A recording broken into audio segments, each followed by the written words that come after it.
Сайн байцгаана уу? Бид та бүхнийг дараагийнхаа улсын хурлын гишүүнтэй уулзуулж байна. За энэ удаад улсын хурлын гишүүн 3 хүүхдийн ээж, эрх зүйч, хуульч, уянга гишгтэй ярилцахаар болсон. Тэгэхээр бидний саналыг хүлээн аваад хүрэлцэн ирсэнд баярлалаа. За урьсан баярлалаа. Нэлийн тулгуул санал тавиал л та айгу хурдан хугацаанд шийдлээ те. Баярлалаа. Ирсэнд баярлалаа. Тэгэхээр одоо та бол улсын хурлд анх удаага ажиллаж байгаа одоо ингээ шинэхэн улсын хурлын гишүүнтэй. Гэхдээ бол одоо улс төрчийн гэрүүлээс гаралтай одоо улс төр бол одоо яг улсын хурлын танхимд анх удаа сууж байгаа боловч одоо энэ улс төр гэдэг сэдв бол танд ерөөсөө шин сэдв биш ах гэж зүгээр би таамаглаж юм л да бодоод байна л да. Тэгэхээр яг л улсын хурлын дарга байсан гонжигдорч маань том охин гэдэг утгаар нь тий. Тэгэхээр ингээд улсын хурлын гишүүн болохоор ингээд энэ бол таны өөрийн шийдвэр байсан гэдгийг та бас өмнөх ярилцлагуудаа дурдсан байсан. Тэгэхээр энэ шийдвэрийг танаа гэр бүлийнхэн ялангуяа таны аав яаж хүлээж авсан бол? За миний хувьд болохоор яг үнэндээ ер нь нэг 2018 9 он за 20 он хүртэл бол ерөөсөө улс төрт орё гэдэг юм уу тий улс одоо ямар нэгэн байдлаар сонгуульд оролцсон ч гэдэг юм уу тийм бодлол байгаагүй. Ер нь бол бага наснаасаа яг ийм одоо улс төрчийн гэр бүлд байсан учраас яг ийм л ажил хийхгүй юм шүү гэж боддог байсан. Тий ягаад тэгэхээр ер нь бол маш хүнд ажил цаг наргүй тий ер нь бол одоо аав маань 37 8 наснда юм уу улс төрт орсон. Тэгээ тэрнээс хойш бол одоо манай баг дүү төрөх үеэр ер нь бол улс төрт орсон байсан буюу их хурлын баг хурлын дарга хийжсэн. Тэгээд тэр үеэс хойш бол яг ингээд нөгөө харьцуулаад бодохоор бидний баг байсан үетэй харьцуулаад бодохоор ер нь бол гэрте байх одоо яг биднэрт анхаарал хандуулах гэдэг юм уу те хамт байх боломж угаасаа багасдаг.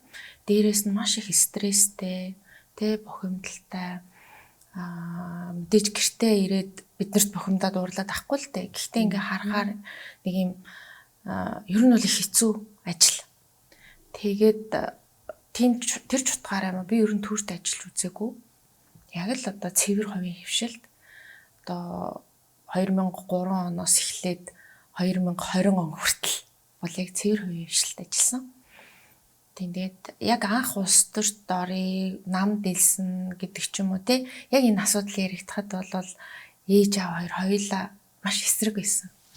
Яагаад тэгэхээр би ч одоо ер нь өөрийнхөөрөө дүү тэгээд одоо зөөлөн сэтгэлтэй гэх юм уу хамаг ямиг зүрх сэтгэлдээ хүлээж авдаг. Тэгээ тийм болохоор чам шиг хүнд улс төр тохирохгүй. Тэр дунд чинь тэ одоо сайдах, муудах, янз бүрийн муухай зүйлс их байна тэ. Тэр дунд чи ерөөсө тохирохгүй биш гээд. Тэгээ чи ингээд нэг юм дээр хямраал, тэрийгэ зүрхэндээ хүлээж аваал, ингээд сэтгэл зүрхээр ингээд яваад ах юм бол чамд хэцүү. Тэгээ манай нөхөр ч гэсэн эсрэгүүцчихсэн. Тэгээд за 20 онд бол тэгээ за сонгуульд анх удаа хүн нам дэлсээд тэгээ сонгуульд орж исэн. Энэ зүрх дүүргээс их хурлын сонгуульд нэр дэвшээд тэгээ тэр үед бол яг уу ямар ч байсан энэ сонгуул гэж юм юу гэдгийг ер нь бол одоо санаа нийлсэн залуучуудтайгаа бас нэг өөрчлөлтийг хийх гээд үзэхэд болохгүй юм байх уу тий. Тэгээ яг нөгөө хувийн хвшлэнгээ ажиллаа явж байхад бол нэг юм бодлого тодорхойлогчдын төвшөнд дуу хоолойгоо хүргэчихсэн. Тэнд одоо яг энэ салбарт хэрэгтэй байгаа тэр хууль эрх зүйн орчныг сайжруулахад нэг оролцоо авчихсан гэдэг айгүй их тийм дотроос шаардлага үүссэн учраас за ер нь яага болохгүй гэж гэдэг тийм л бодол төрсөн. За ингээ улсын хурлын гишүүн бол одоо ингээд бараг 2 жилийн хугацаа өнгөрөх гэж байна шүү дээ. Тэгэхээр ингээд та ер нь аавтайгаа улс төрийн нөхцөл байдалтай улс орны эдийн засаг гэдэг юм одоо ингээ орон дотор болж байгаа үйл явдлуудын талаар зөвлөлдөж явах юм уу? Тийм боломж гарч байна уу? Аав маань одоо яг миний албан ёсны зөвлөхөр орон тооны зөвлөхөр ажилладаг. Тий. Тэгээ яг гишүүн болсныхаа дараа бол өөр зөвлөхтэй байсан. Хоёр ч зөвлөх ерөөхдөө солисон. Тэгээд ер нь бол явцын дунд их хурлын гишүүний зөвлөх гэдэг бол өөрөө яг ментор маягтай буюу яг тухайн одоо их хурлаар шийдэгдэж байгаа асуудлууд дээр миний мэдгүй чадахгүй байгаа хэсэгтэр зөвлөж ажиллах хэрэгтэй хүн байх хэрэгтэй байна. Тэгэхээр би бол одоо бараг л өөр хүнд олдохгүй тийм том зөвлөх хажууд байж хахад яагаад болохгүй гэж тэгээд албан ёсны зөвлөхөөр ажиллаж байгаа. Тэгээ яг энэ утгаараа болвол одоо би хичнээн салбартаа олон жил ажилласан одоо банк санхүүгийн салбарч гэдэг юм уу тий. За компани эрх зүйч гэдэг юм уу илүү одоо хууль эрх зүй тал руугаа байлаа ч гэсэн яг улс төрийн шийдлүүд гаргах тал дээр хоёрдугаарт яг их хурлын үйл ажиллагаатай холбоотой, засгийн газрын үйл ажиллагаатай холбоотой мөн одоо яг үндсэн хуулиар гол одоо зохицуулагддаг үндсэн төрийн эрх мэдлийн хуваарлтын асуудал байгаа тийм. Гэх мэтчлэн иймэрхүү асуудлууд дээр бол яг авто зөвлөлдөх асуудлууд бол маш их гардаг. Тийм. Тэгээд заримдаа санал зөрөлдөн. Тэгэхээр би чинь бас өөрийн гэсэн бодолтой тий. Өөрийн гэсэн одоо дүн шинжилгээ хийх, анализ гаргах бас нэг тодорхой хэмжээнд мэргэжлийн хүн учраас зарим тал дээр бас санал зөрөлдөн. Гэхдээ мэдээж энэ олон жил одоо 30-аад жил улс төрт буюу яг анханаас нь энэ үндсэн хуулийг батлалцаал бүх хуулийг батлахад ер нь бол оролцсон. Тэгээ ийм хүн байж байгаа үед тохиолдолд бол үнэхээр за яг энэ яагаад анх ингэж батлагдчихсэн тий. Ер нь яг ямар одоо зорилгыг биелүүлэхийн тулд жишээлбэл энэ тухайн үед ингэж хийсэн. Өөр хувилбарууд нь байж болоогүй ч юм уу ч гэдэг юм уу тий. Одоо өнөөдрийн нөхцөл байдал 90 оны одоо 90 он 2000 оны нөхцөл байдал өөрчлөгдсөн. Өнөөдрийн нөхцөл байдалд одоо жишээлбэл энэ хуулийн зохицуулт өөрчлөгдөх ёстой юу ч гэдэг юм. Тэгээ иймэрхүү зарчмын шинжтэй асуудлууд дээр бол зөвлөлдөж ажилладаг. Энэ бол надад бас маш том дэмжлэг байдаг. Та юу азтай байна? Азтай одоо тэр том давуу талаа ашиглахгүй яваад исэн биз дээ тий. Тий одоо ийм боломжгүй болгоно бас байхгүй шүү дээ. Харин тийм учраас одоо яг энэ боломжийг чинь зөвхөн надад олгогдож байгаа боломж гэхээсээ илүүтэйгээр бас тэр хүн ингээд тэтгэвртэй гарчаал тий ингээ улс төрөөс холдоод сууж яхаар яг тэр хүний мэдлэг, туршлага, чадвар тийм ээ тэр хүний тэр одоо гол шийдэл зангилаан дээр гаргаж ирэх санаа тэгээд зөвлөмжүүд бол залуу улс төрчдийн хувьд бол маш хэрэгтэй. Тэгээ тэр утгаараа бол тэтгэвртэй гарцсан гэртээ сайхан яг илүү олимпиад одоо математикийн ажлыг хийгээд нийтлээ бичээд ингээд ерөөхдөө амгалан 50 бай сууж исэн хүнийг ингээд буцаад татаад оруулаад ирсэн. Тэгээ ер нь бол нөгөө багаасаа би чинь тооны ингээд аав математикийн багш байсан их сургуульд тэгэл нөгөө аавынхаа туртай юм болохоор ч тэр юм уу угаасаа би яг тоон туртай. Тэгээд одоо яг тооны хичээл гэдэг юм уу одоо яг нэг бодлого бодох инээ тэр маш хамгийн хүнд бодлогыг бодох хэрэг гардаг ч юм. Тэр болгон дээр угаасаа л аав дээр очиод үгүй эн чинь юм тэр чинь тийм ингээл бас дандаа л нэг одоо зөвлөлтөөл хоорондоо маргалдаал мэтгэлцэл ингээл явдаг байсан. Тэгээ тийм учраас яг ингээд миний хувьд бол илүү одоо гэдгийг тоочин байх үед нь илүү тоо талаасаа илүү их харьцдаг байсан. Тэгээд ингээ улс төрч олсныхаа дараа одоо ингээ бодоод хахад би яагаад яг тоогоороо яваагүй юм бол яагаад нөгөө бодож ирснараа IT-ийн тухайн үед бол програм бичдэг хүн болно л гэж ярьдаг гэсэн програм хангамжаа ингээд тийшээгээ яагаад яваагүй юм бол гэд одоо ингээ бодохоор яг тухайн үед би намайг 6 дугаар ангид байхад аав яг тооныхоо мэрэгчлээс одоо хөрвөөд улс төрч болж исэн. Тэгээ яг энэ мэрэгжил сонголтын үед бол миний хажууд илүүтэйгээр тооноос илүүтэйгээр хууль их яригддаг болсон байсан болов гэж бодоод байгаа. Тэгээд яг 9 дугаар ангидаа хуульч болно гэдэг шийдвэрийг гаргаад тэгээ муйсын хууль зүйн ангид элсэн орж суралцж исэн. Тэгээд яг одоо айлын том охины хувьд бол хийж байгаа зүйлүүд рүү илүү ингэж анхаарч исэн болов гэж хараад байгаа. Тэгээд тэр талаасаа одоо хуучин бол хэрхэн тоо бодох талаар зөвлөддөг байсан бол одоо бол яг улс төрийн шийдвэр гаргах тэр зөвлөдөд явж байгаа. Тэгээ тийм учраас би өөрийгөө маш их азтай л гэж боддог. Орон тооны зөвлөх гэхээр ч одоо яг төрийн орнд ажиллаж байгаа гэсэн үг тий? Гэсэн үг. Тийм. Их хурлын хамгийн газартай гэрээ байгуулад. Зөв. За сая та санал зөрөлддөг заримдаа гэдэг чинь тий тухайлбал.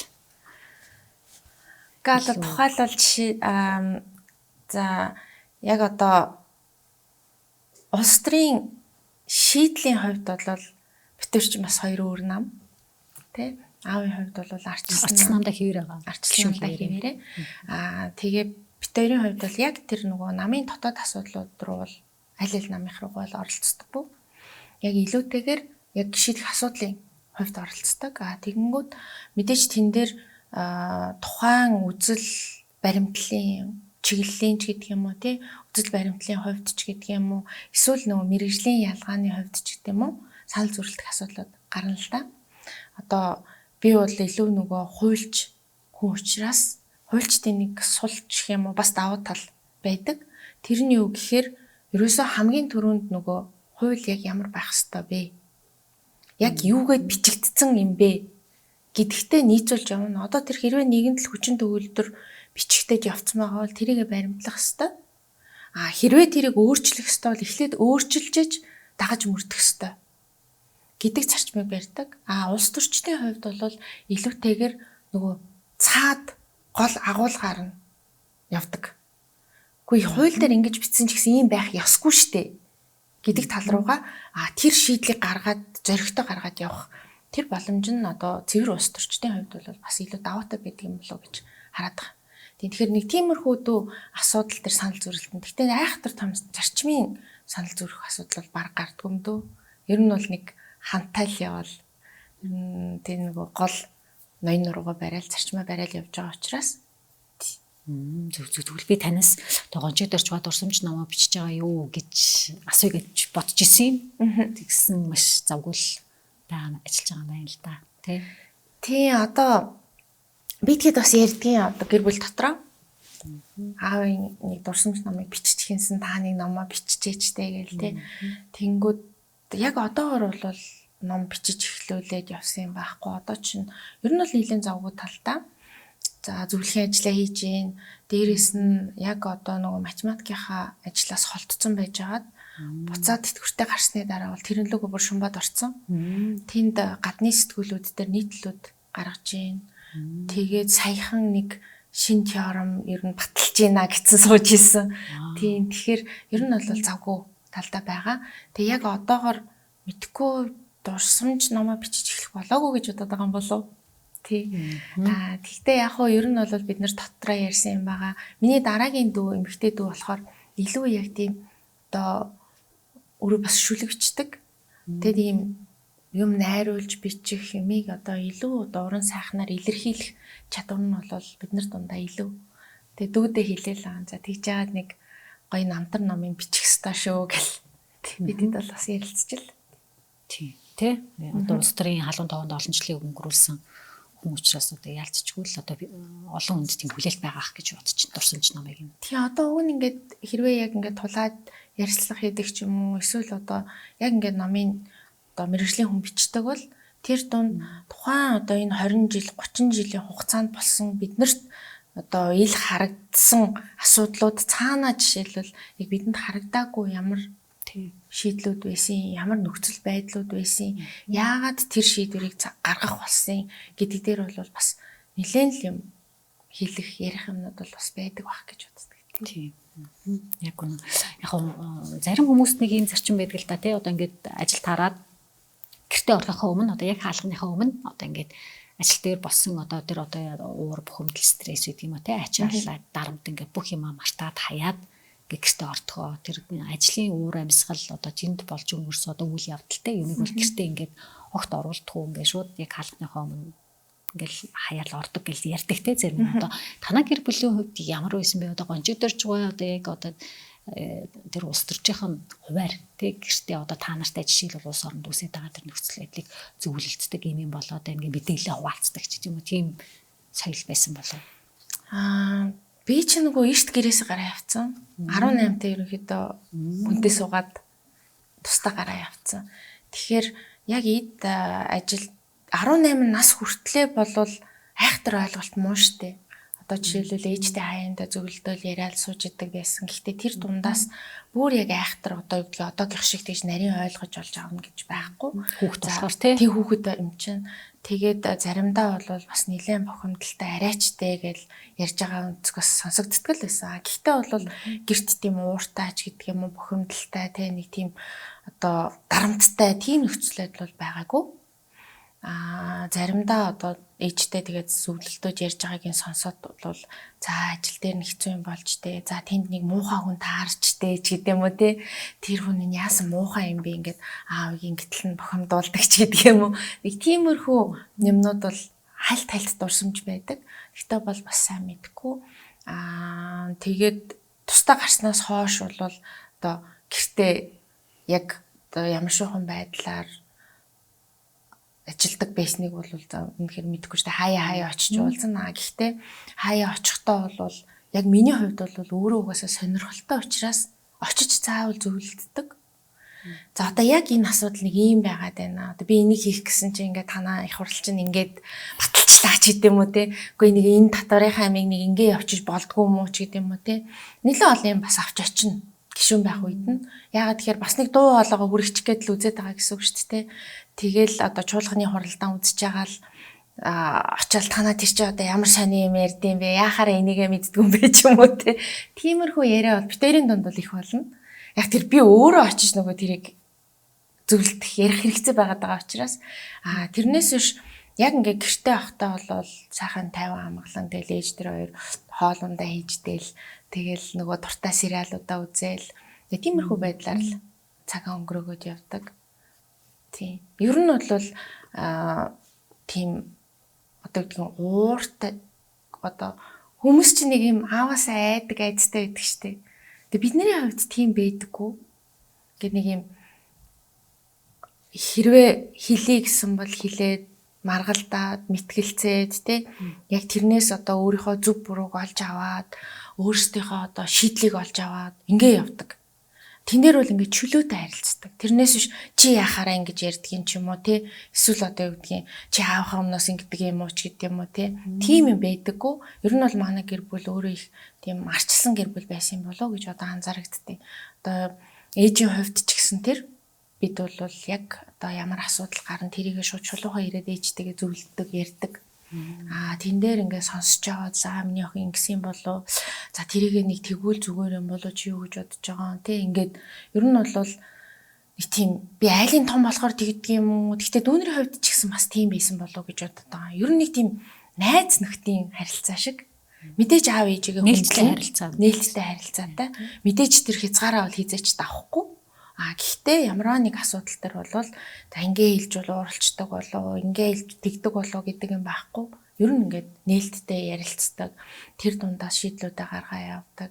Тэгээд нэг талын нэг тийм гэр бүлд өссөн болохоор нэг хэцүү юм нь бол яг ингээд нийгэмд гараад ингээд ажиллаа явхад яг л нэг өөрийнхөө үзэл бодлыг зөв хэрвээ заавал тэр хэрвээ буруу хэрвээ энэ буруу юм а гэвэл яагаад буруу юм бэ гэдгийг заавал олж мэдхийг хүсдэг. Тэрнээс биш за эдний энэ дэгж юм чинь энийг ингээд дагаа явна гэдэг ийм одоо бас нэг тийм дуулууртай хүмүүс бол бас биш. Ер нь өөрсдийнхоороо тийм болж хүмүүжсгэсэн юм байлээ. Та ч айлын том гэхээр доороо хэдэн дүүтэй? Би 3 дүүтэй, 1 эмэгтэй, 2 эрэгтэй. Тэгээ яг бидэнтэй хамт өссөн манай аавын доотлын эмэгтэй дүүгийн 3 дүү байдаг. 2 эмэгтэй, 1 эрэгтэй. Тийм. Тэгээ манай 3 эрэгтэй дүүгийн хурим зэрэг болж исэн 2015 онд. Тийм. Тэгээ 3 хосын хурим зэрэг хийгдэл бид нар бас тухайн үедээ л бас нэлээд дуйлантай л мэдээ болж исэн. Тэгвэл одоо өнөр өтгөн олуулаа нэгт орсчихсан биш тий. Тийм олуулаа одоо ингээ хүүхдийн баяраар тэгээ наадмаар ерөөдөө аавынд цуглана. Тэгэхээр бол бужинсаа олон жижиг нөхдүүд одоо ер нь эхнээсээ аваад том болцгоож байна. Манай 3 гэтэл манай багч одоо 17 настай. Тийм тэгээд ер нь нэг хэсэг болоо бужигсаа олон нөхдүүд. Бөөндөө цуглаад ер нь гоё идэг тийм. Зундаа заавал тэг цугладаг. За баярлалаа. Одоо тэгэхээр хоёул илүү ажил хэрэгтэй холбоотой тий. Таны одоо яг улсын хурлын гишүүний хуваар өрөөн барьсан, санаачилсан ажиллаж байгаа хуулийн төслүүдтэй тогтоолын төслүүдийн талаар ярилцъя гэж бодож байна. За өчигдөр гэдэг чинь пүрэв гарагч жишээлбэл чуулган нэлээ оройтч хуралдлаа штэ тий. Тэгэхээр таны нэг ажлын хэсэгт багтаж орсон хуулийн төсөл гэсэн яригдсан байгаа тий. Замын хөдөлгөөний дүрм нэмэлт өөрчлөлт оруулах тухай. Замын хөдөлгөөний аюулгүй байдлын тухай хуульд тий. Энэ Бачимэг гишүүн болон 9 гишүүний хамт өргөн барьсан хуулийн төсөл байгаа. Тэгээ ажлын хэсгийг би ахалсан. Тэгээ ер нь бол нөгөө өчигдөр яг зарчмын зөрүүтэй саналуудаар буюу ажлын хэсгийн боловсруулсан саналуудаар санал хураалт явах тэрийг хилцэх асуудал байсан. Тэгээ энэ баг орой 10 өнгөрч явахад шахуу чуулганы хуралдаанаар орсон. Тэгэхээр яг хоо энэ хуулийг бол нөгөө цахилгаан скутерийн хууль гэдгээр нь бол хүмүүс сайн мэднэ. За өнөөдрийн нөхцөл байдал яг ингээл цаг агаар дулаараа л 94 сарын 15-наас хойш эхлээл тэгээ хоёр хуваагдчихдаг шүү дээ бид нар чинь. Нэг нь болохоор явган зорчигч, нөгөөх нь скутер ундаг хүмүүс гээл те. Энэ төвжрээ ихтэй хахад бид нар скутергүй яах юм бэ гэлээдэг. Нөгөө талдаа над скутер чи ирээ дайраад мөргөөд штэ, хүүхэд гимтээгээд штэ гэл ийм асуудал гардаг. Тэгээд энэ асуудлыг ерөөхдөө зэгцлэх хуулийн төслийг уг нь бол яг жилийн өмнө түрүү жил 107 сард өргөн барьсан. Тэгээ энэс хойш бол нэлээд их судалгаанууд хийгдлээ. Бусад улсуудын сайн туршлагуудыг судлаа. Тэгээ яаж энэ их ашгуудыг ерөнхийдөө дунд нь одоо аль талдаа зөв байхаар шийдэх вэ гэдэг дээр хууль санаачлагчдаас бас нэлээд суулаа. Тэгээд ямар ч байсан энэ хууль батлагдах юм бол 18-аас дээш насны хүн цахилгаан скутер мопед унана. Тэгээд дугуйн зам, дугуйн игнэ хэрвээ аль нь байхгүй бол автозамын баруун хөвөөгөөр явах гэдэг ийм зохицуулт орж ирж байгаа. Буюу явган үний замаар явж болохгүй гэдэг ийм зохицуулт орж ирж байгаа. Тийм. Тэг мэдээж явган үний замаар явахгүй гэдэг ингээд автозамаар уг нь бол яг энэ асуудал яригадаад одоо 2 жил болж штэ 2 3 жил болж байна тийм ээ. Энэ хооронд нийслэл дэд бүтцээ шийдчих боломж байсан байхгүй.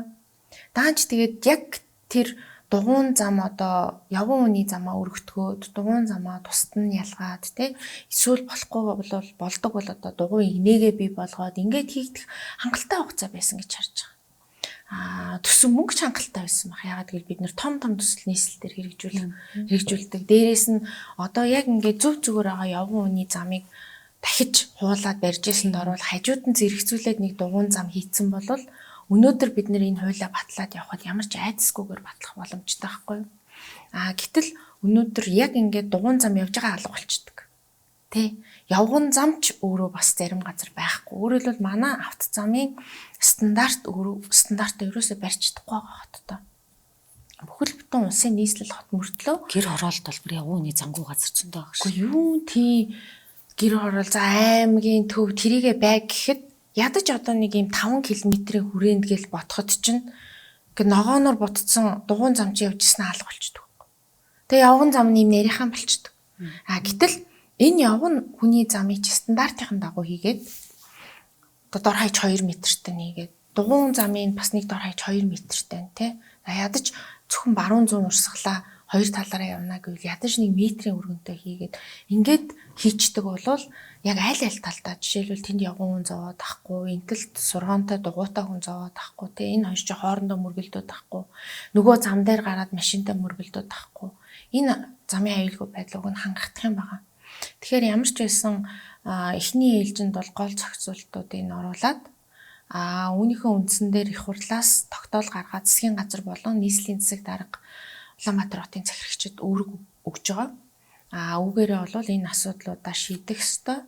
Тэ замын стандартаа барь явган хүний болон одоо дугуйн замын тусгаарлалт дугуйн игнийг автозамын тусгаарлалттайгаар хийж хэрэгжүүл гэдэг энэ одоо үүрэг даалгаврыг өгж байгаа. Тэгээд бүх одоо цахилгаан скутеруудыг бүртгэлжүүлэх ингэснээрээ тухайн одоо скутерыг унж байгаа хүмүүсийн хувьд цаашдаа одоо хариуцлага тооцох, тухайн скутерыг эзэмшиж байгаа тэр түрээслүүлэгч компаниудын хувьд бас эрх үүргийн тогтолцоо яригдах энэ боломжууд нь бий болж байгаа гэсэн үг. Зөв. Одоо бол скутерыг 10 жилийнхан их хэрэглэж байгаа шүү дээ. Өсвөр насны хүүхдүүд энэ. Тийм яг одоогоор 2-3-аараа энэ төр судалцсан л хүүхдүүд явж байгаа шүү. Яг одоогоор болохоор нөгөө цахилгаан скутер чинь альч одоо ер нь бол замын хөдөлгөөний дүрмээр зохицуулдаг. Гэтэл замын хөдөлгөөний дүрмэн дээр мопед гэж байгаа, ундаг дугуй гэж байгаа, мотоцикл гэж байгаа. Тэгээд автомашин гэж байгаа байхгүй. Тэгэхээр нөгөө скутер чи хаана ч орохгүй үлдчихэж байгаа гэсэн үг. Тэгэхээр одоо энэ хуулиар мопед түүнтэй адилтгах гэдгээр оруулж ирж байгаа гэсэн үг. одоо түүний ангилалд хамаарч байгаа гэдгээр тэгэхээр 50 км цаг хүртэлх хурдтай одоо цахилгаан болон одоо бензин хөдөлгүүртэй мопед болон түүнтэй адилхан цахилгаан скутер ингэж оруулж ирж байгаа. Тэгснээрээ одоо замын хөдөлгөөний дүрмийн одоо тэр скутерийг жолоодож явж байгаа хүн маань замын хөдөлгөөний дүрмд заасан жолооч болж байгаа. Нөгөө скутер чинь тээврийн хэрэгсэл болж байгаа гэсэн үг байхгүй юу? Тэгэхээр замын хөдөлгөөнийхөө дүрмд нийцэж явах хэрэгтэй болно гэсэн. Тэгэхээр нөгөө сундалж явдаг, урсгал сүрж явдаг, явган хүний замаар явдаг тий хаасаагүй байршуулцдаг энэ бүх юмнууд бол замын нөгөө хөдөлгөөний дүрмээрээ зохицуулагдаад явна гэсэн. Энэ үйлчлэгийг оруулж ирсэн аж ахуйн нэгжүүдийг бол бас буруутгах аргагүй л дээ. Ялцчихвол одоо эрэлт хэрэгцээ үүсчихсэн төвжирлийдэг юм чинь дийлдэхгүй болцсон болохоор тий. Та сая дид үтцгээд ярьлаа. Тэгэхээр одоо энэ дээр одоо бас л хичнээн тэрбум төгрөг хэрэгтэй байд юм бол тэр тооцоо судалгааг нь та бүхэн хийсэн. Энийг бол одоо тэгээ нийслэл үүрэг болгоод өгчөж байгаа. Ягаад тэрийг бол нийслэлийн хийх ёстой ажил. Тэгээд нийслэлээс бол аль ер нь бол хийцэн байх ёстой ажил. Нөгөө талдаа яг энэ скутер маань төвчрлэг бууруулахад нөлөөлж гин үү? Тэ нөгөө талдаа яг энэ осол гэмтэл чинь өөрөө аюулгүй байдал талдаа ямар байна уу гэдэг юм бид нэр бас жигэнж харах хэрэгтэй болчиход байгаа байхгүй. Тэгээ нөгөө талдаа бас үйлчлэгээний байгууллагууд за хамгийн энгийн арга нь бол одоо зүгээр л хориглочих арга байгаад байгаа. Гэтэл өнөөдөр хориглоогүй байсан үйл ажиллагаа учраас энэ болон аж ахуйн нэгжүүд энэ болон хүмүүс чинь хөрөнгө мөнгөө зараад тэр скутерийг аваад оруулаад ирсэн. Тэгэхээр за хуулийнхаа дагуу шаардлага хангаа явчих. Тэмээ цэгцтэй явчих. За гэмтэл осол гарахгүй байх. Мөн түнчлэн буцаагаад нөгөө төгжрлээ нэмэгдүүлээд байхгүй байх. Энэ боломжийг л бид нар одоо хууль дүрмээрээ зохицуулах. Газар дээр нь буугаад ирэхээр нийслэл энэний замыг одоо аль замаар явах юм бэ? Аль маршрутаар явах юм бэ? Тийм ээ. Хаана одоо төвлөрсөн зогсоол байршил байх юм бэ? Энийг бол нийслэл шийдэд явна. Тэгэхээр нийслэлтэй гэрээ байгуулах байдлаар зохицуулт орж ирж байгаа гэсэн үг. Энэ хаврын чуулганаар батлах болов уу? Чаар байна уу?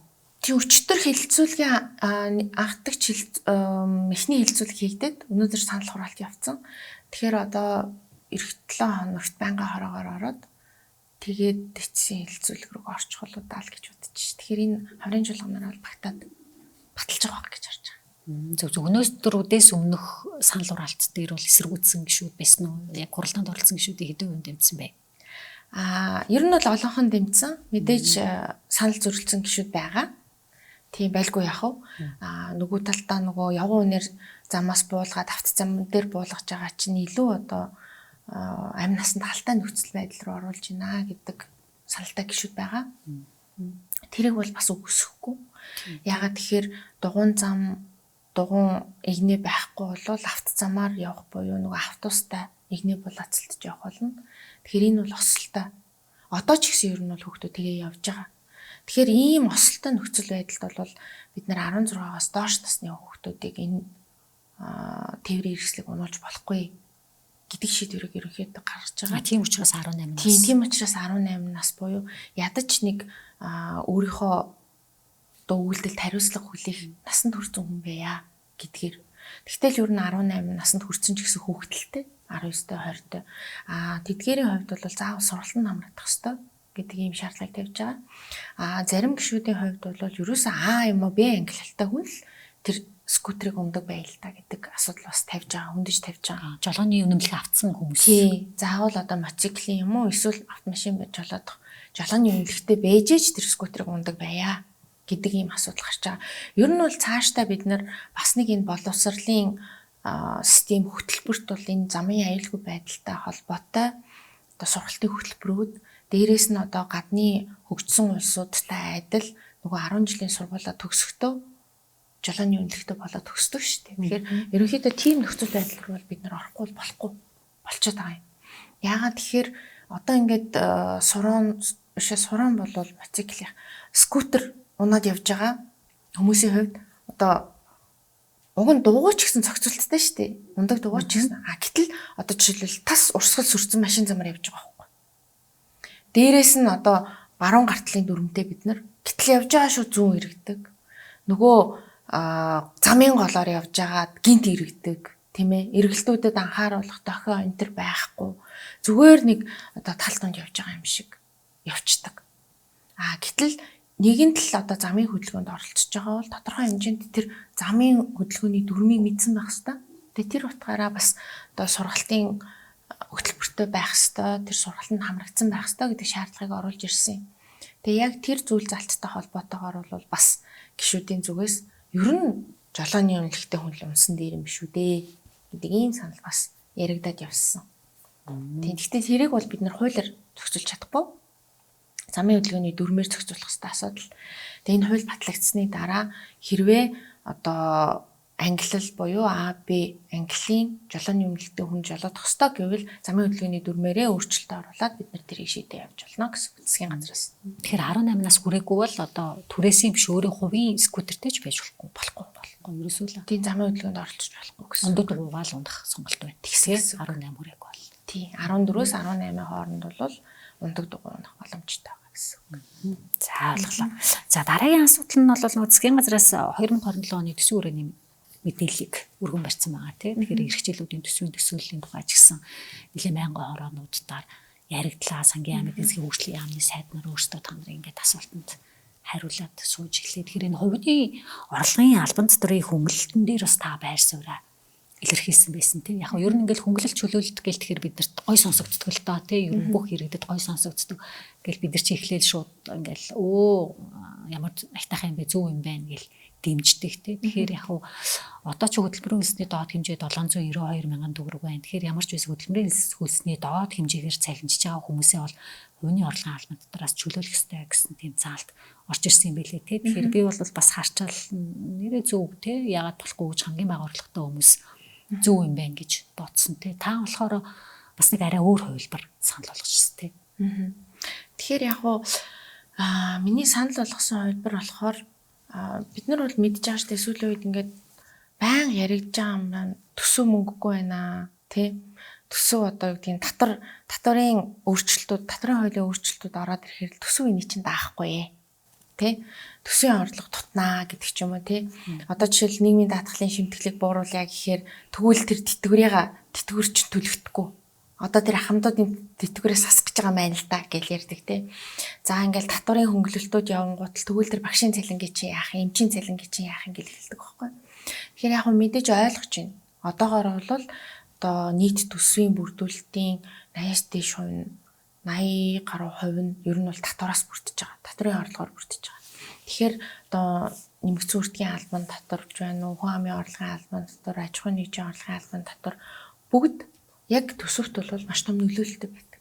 Тэгэхээр яг энэ хувь хүний орлогын албан татварын хөнгөлөлтийг оруулж ирж байгаа нь бол маш сайшаалтай. Гэхдээ миний хэлэх гээд байгаа санаа болохоор бүх хүмүүст адилхан хөнгөлөлт байхад яах юм бэ? Одоогийн байгаа зарчим нь болохоор хөнгөлөлт шаталтай явдаг.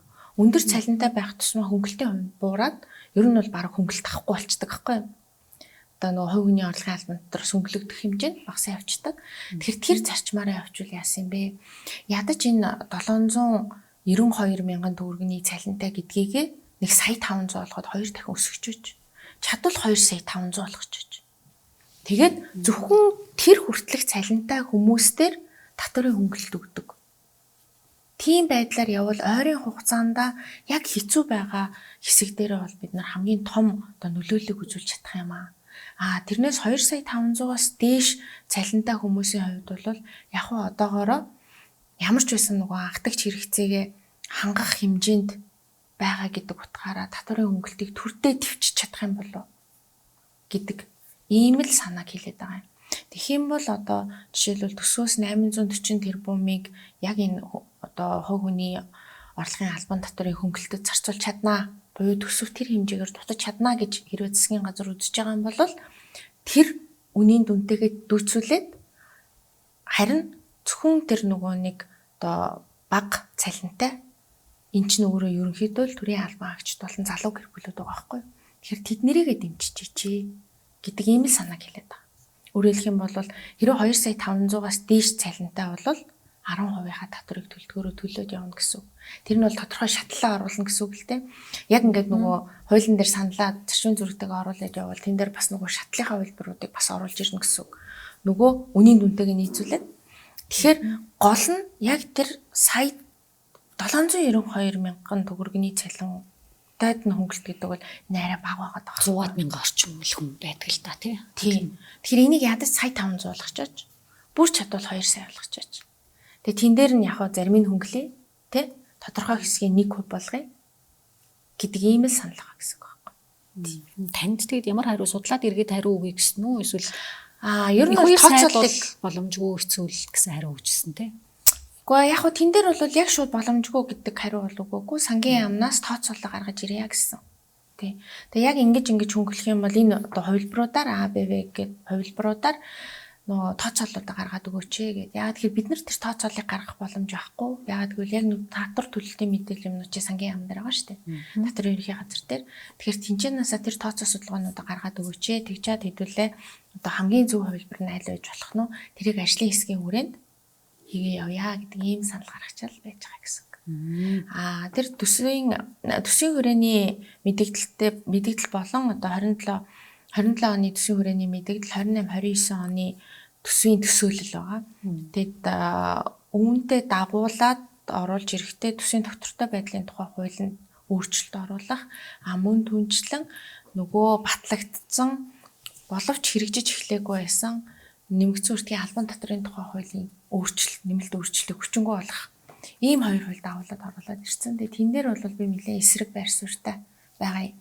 Яа тэгэхээр төсвийн төсөөлөл гэдэг бол өөрө 3 жилээр төлөвлөгдөж байгаа буюу энэ ерөнхийдөө орон зайтай батлагдах ёстой. Тэр чинь орлогын доод хэмжээ, зарлагын дээд хэмжээ гэж л баталж байгаа байхгүй юу? Тэр чинь яг төсөвтэй адилхан нөгөө орлогчийн хэд байх юм, зарлагчийн хэд байх юм биш байхгүй юу? Тэгэхээр эн чинь өөрөө нөгөө төсвөөс арай өөр байх хэвээр. Тэгвэл төсөвтэйгээ яг адилхан дүнгээр оруулж ирээд байдаг. Тэгэхээр тэгэж оруулж ирдэг учраас төсвийн тодтгол хийлээ гэхтэл дахиад төсвийн хүрээгээ оруулж ирдэг. Тэгээ төсвийн хүрээгээ оруулаад ирчихээрээ нөгөө төсвийн хүрээ хөдөлсөн учраас төсвийн тодтгол орж ирж болохгүй ч юм уу те. Төсвийн хүрээ баталчаар дахиж төсвийн хүрээний нэмэлт өөрчлөлтийг оруулж ирж болохгүй ч гэдэм юм. Ийм асуудлууд гарч ирээд байдаг байхгүй юу? Тэгэхээр энийг яг ингээд зөвөр хийчихвэл заавал хууль өөрчлөлт авахгүйгээр хийх боломж нь бол байна гэж хараад байгаа юм. Одоо ингээд 26 оны төсвийг тодтгоно гэдэг байгаа. Тэгэхээр төсвийг тодтгоно гэд хэлэхээр нөгөө 26, 27, 28 оны нөгөө төсвийн хүрээний мэдээлэл төсөөлөл чинь дахиад одоо түрүү жил 12 сард баталсан шүү дээ бид нэр. Тэр чинь дахиад орж ирэх гээд байгаа байхгүй төсвийн тодтголтойгоо хамт. Яагаад тэгэхээр нөгөө баа бэгүү тоогоо яг ингээд тулгаад тавьсан юм чинь. Хамт оруулж ирэхгүй бол хууль зөрчсөн болох гэдэг юм. Яагаад тэгэхээр нөгөө төсвийн одоо орлогын дээд хэмжээ чинь нэг ингээд үгдгийн нэг X гэж тоогоож байгаа шүү дээ. Тэгэнгүүт нөгөө төсвийн тодтголоороо энэ орлогын хэмжээгээ нэмэгдүүлнэ.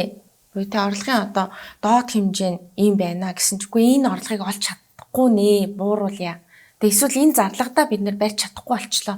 Энийгээ жоохон өсгөё гэхээр нөгөө төлөвлөгөөгөө хамт өөрчилчээж нөгөө төсвийнхаа тодтголыг тэр төсвийн хүрээнд нийцүүлэх хэрэгтэй болчиход байгаа юм. Тэгэхээр хамт оруулж ирээд байдаг. Тэгээ энэ хамт оруулж ирэхэд нь би өмнө ч одоо баг 2 ч удаа орж ирсэн байхгүй юу? 25 оны, 24 оны төсвийн тодтголтой хамт. Гэхдээ төсвийн хүрээ чинь одоогийн хууль өргөн барих үед чинь төсвийн тодтгол өргөн барих үед чинь төсвийн хүрээ чинь X гэдэг дүнтэй байгаа.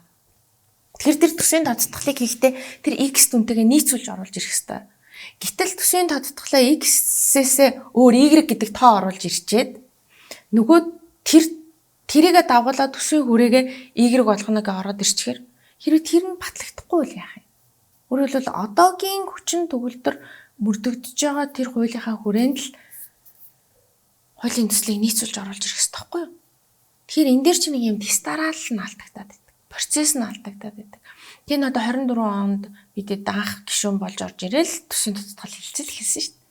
Тийм ээлжид бус орж ирэл те. Тэгэхээр яг энэ одоо 2 жилийн хугацаанд энэ дээр бол маш олон удаа одоо гишүүдийн зүгээс ч тэр одоо эрдэмтэд судлаачдын зүгээс ч тэр төсвийн доктортой байдлын зөвлөлөөс ч тэр маш олон удаагийн шүүмжлүүд хийлгэсэн.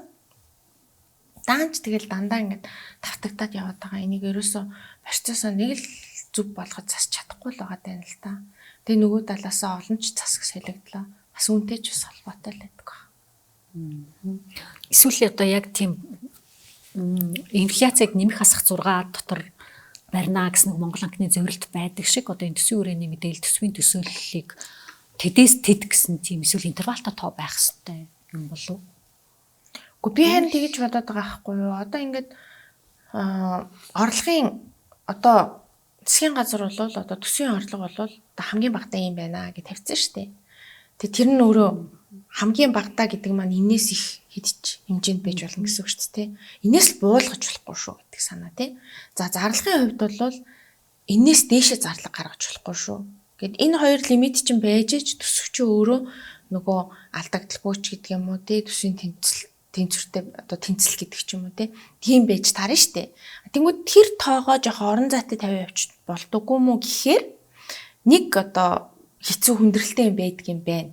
Ер нь бол ягаад тэгэхээр эн чинь ингээ олон жил яг ингээ энүүгээрээ явцсан учраас одоо жишээлбэл яг ингээ зардлын хэмжээг уг нь одоо дээд хэмжээ нь ингээд тэгтээ төсвөө бол бид нар нэг энэ хавцаа тий одоо гэдгийг зардлаа 30 их 80 байна. Тэгтээ зардлаа бид нар ер нь нэг 28 дээр барьна шүү гэд жишээл төсвөө оруулаад ирээ л та. Тэнгүүдгүй энд чинь 2 их 80-ийн зай байна штэ гэд нөгөө их хурлын гишүүдээс чинь баахан төсөл хөтөлбөр оруулах гад асуудал тавиад эхэлнэ. Тэгээ нөгөө талаасаа яг тэр орлогын хэмжээгээ бас ингээд хамгийн бага хэмжээний нь байна гэж тавьчихаар нөгөө тэрнээс дээшээ орлох боломж байж болно шүү дээ. Тэгээд тэрийг одоо жишээл дээшээ болгосноороо ингээд зардал чинь энтэйгээ нэг уялдчих юмаа гэж одоо нэг тодорхой хэмжээний алдагдaltaй ч юм уу баталчихаар нөгөө алдагдaltaй төс батлахгүй гэдэг рүү орчдөг ч тийм. Тэгэхээр яг ер нь сангийн яам, эдийн засгийн яам талдаа бас зовлонгууд бол байгаа л юм байна. Гэхдээ энийг яаж засах вэ гэдэг дээр ажиллахгүй бол ингээл байнгын нэг юм тодорхойгүй процессын алдаатай нэг хуулийн зөрчилтэй яваад иж бол болохгүй. Тэ тэгэхээр нэг ямар ч бас засах хэрэгтэй л гэж харж байна.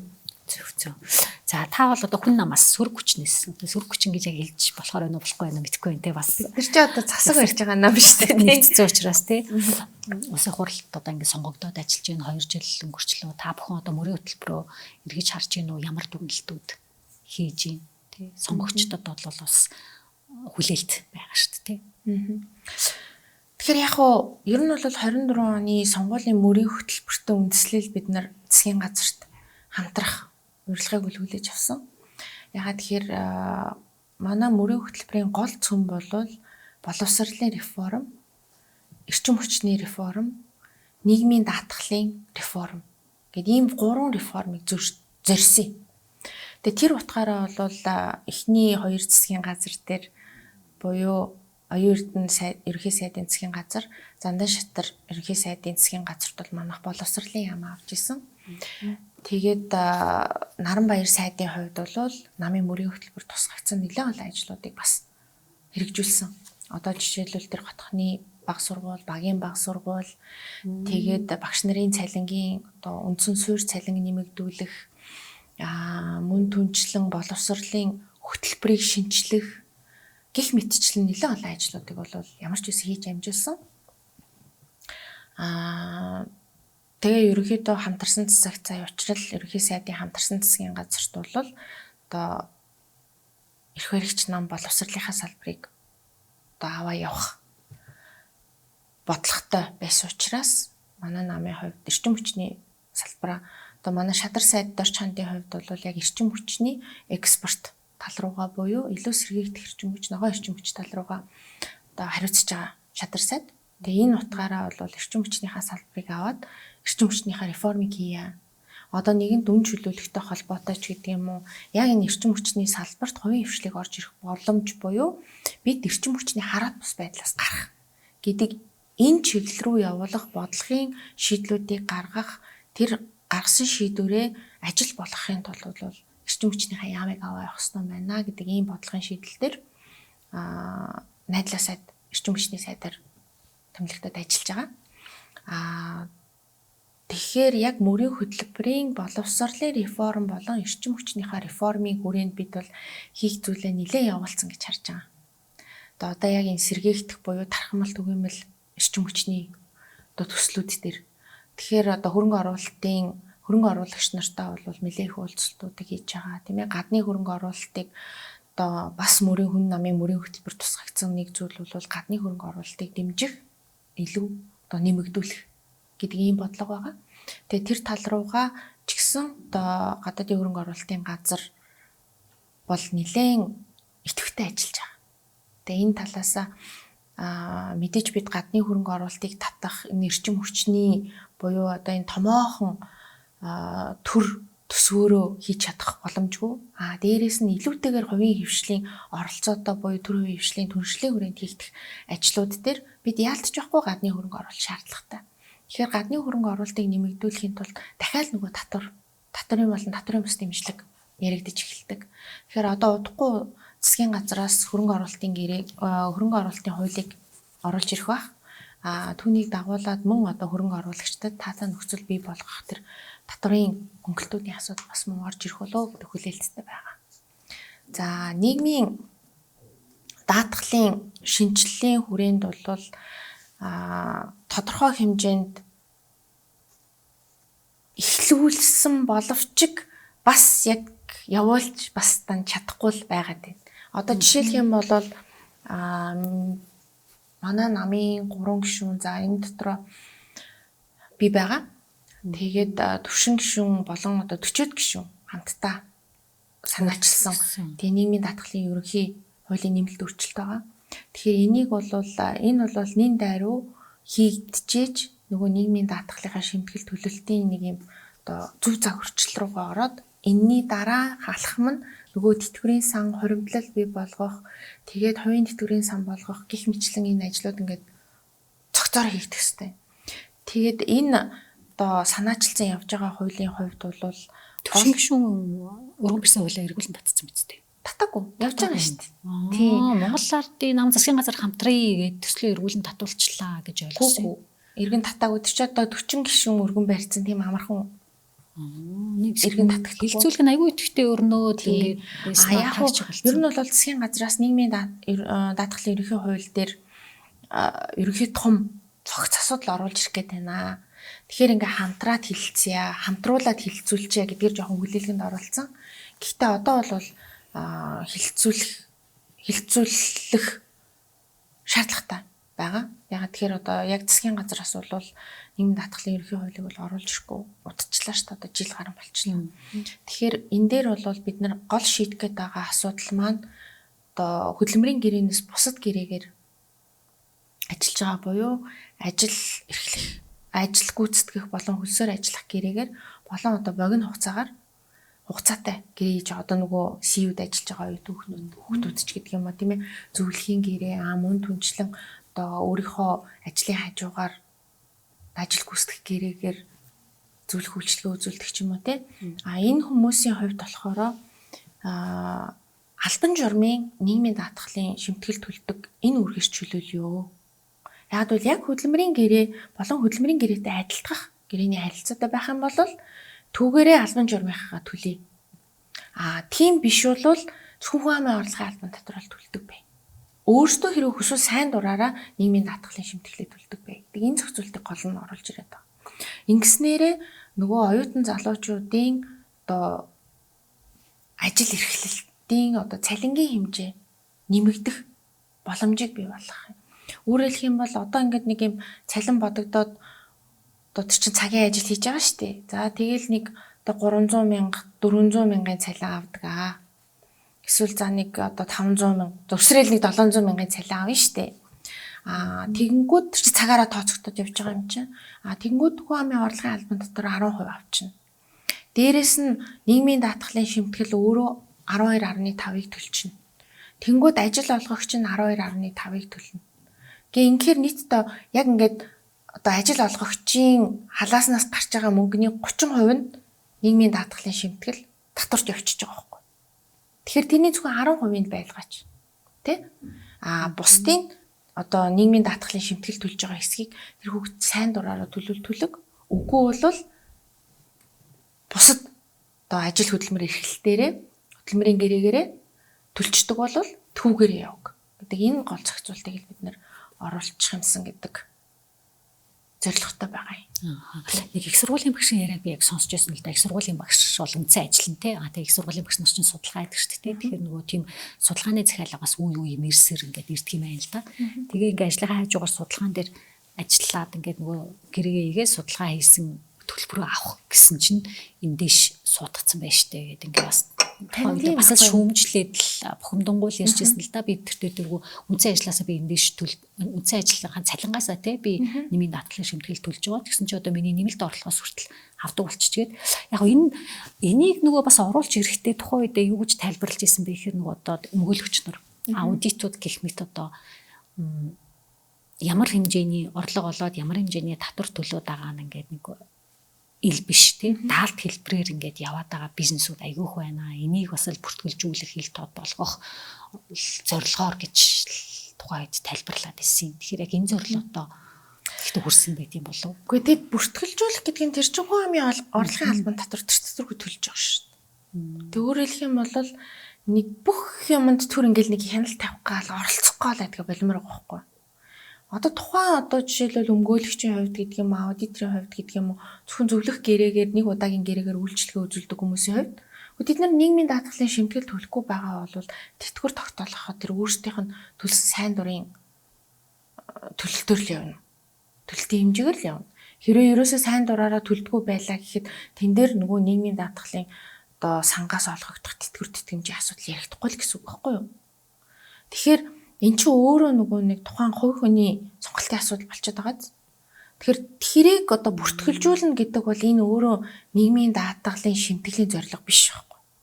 Зорилго нь өөрөө энэ хүн одоо хөдөлмөрийн чадвар алдсан тохиолдолд тийм ээ өвддөг ч юм уу, осолд ордог ч юм уу, эсвэл одоо юу гэдэг жирэмсэн төрдөг ч юм уу, эсвэл өндөр насны тэтгэврт гарсан тохиолдолд нөгөө өөрөөсөө төлж исэн тэр шимтгэлийг төлж исэн учраас тэр одоо даатгалын тохиолдлууд бий болоход тэтгэвэр тэтгэмжээ авах эрхийг л үүсгэж байгаа.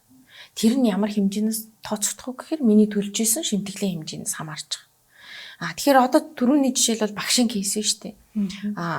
Тухайн багш бол хөдөлмөрийн гэрээгээр угаасаа хангалттай нийгмийн даатгалын шимтгэл төлж байгаа. Нөгөө сургууль нь ч төлж байгаа. Ингээд өөрийнхөө авдаг цалингаас 30% нь одоо 25% нь нийгмийн даатгалын шимтгэл төлөөд хүн амын орлогын албан татварт 10% төлцөн дэнжээ явж байгаа шүү дээ. Гэтэл энэ ч одоо нэг удаагийн гэрээгээр хийж байгаа ажлаас нь дахиад нийгмийн даатгалын шимтгэлийн 25%. Гэтэл энэ нь өөрөө тэр нөгөө шимтгэл төлөлт болон одоо тэтгэвэр тогтоолгот нь ямар ч нэмэр байхгүй шүү. Тэгэхээр энэ чинь бас шудраг биш болчиход байгаа юм. Нөлөө үзүүлэхгүй юм уу?